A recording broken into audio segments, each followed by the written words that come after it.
Alors, passons dans une nouvelle partie dans cette vidéo du cours, la simplification de l'écriture d'une expression. Alors, qu'est-ce que nous dit le cours? On nous dit qu'on peut supprimer le signe multiplié devant une lettre ou devant une parenthèse.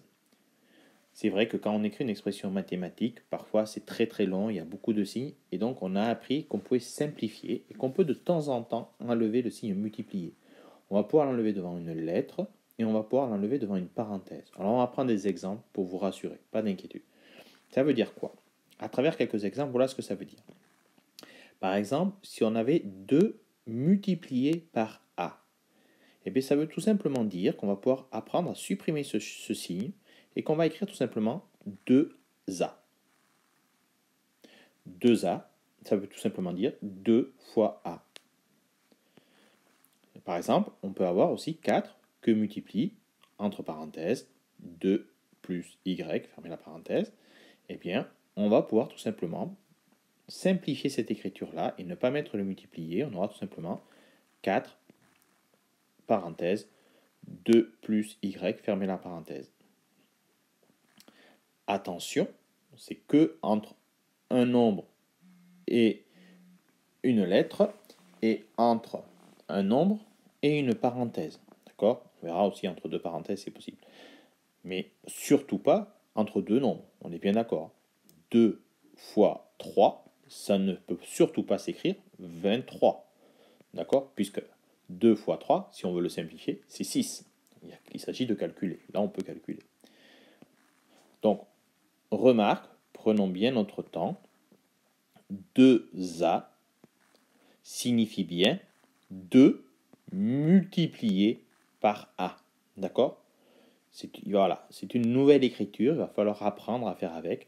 2A signifie 2 multiplié par A. On a supprimé le signe multiplié, mais pas la multiplication.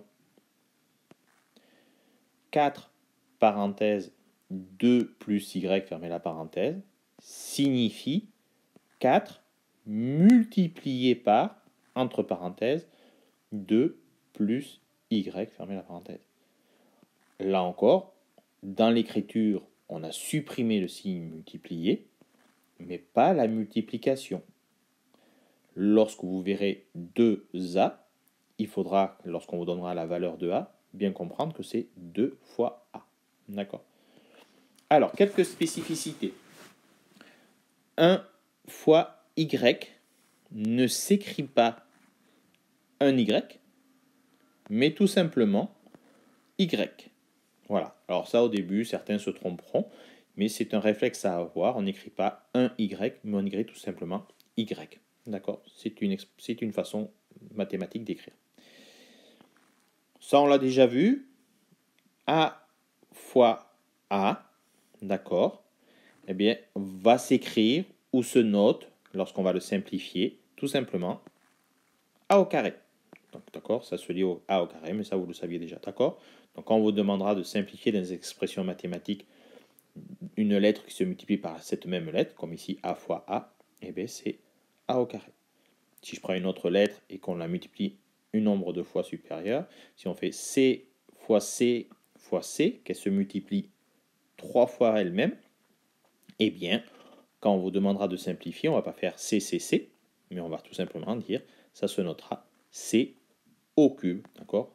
Le petit 3 en haut, ça se lit au cube, d'accord? Donc on lit C au cube. Voilà les principales règles qu'on va utiliser maintenant pour simplifier nos écritures mathématiques, pour éviter qu'elles ne soient trop longues et qu'il y ait trop de choses à écrire. Ben voilà, on va apprendre à supprimer doucement le signe multiplié quand c'est possible. Et on va de temps en temps avoir des spécificités. Un Y, ça ne s'écrit pas un Y, mais ça s'écrira Y. Si c'était un A, ben on n'écrirait pas un A, mais on écrira A. Quand on a A fois A, on écrira A au carré. C'est comme qu'on a vu avec le cercle. Quand on a R fois R, c'est R au carré. Et si on a C fois C fois C 3 fois, eh bien, ça s'écrira C au cube. Voilà.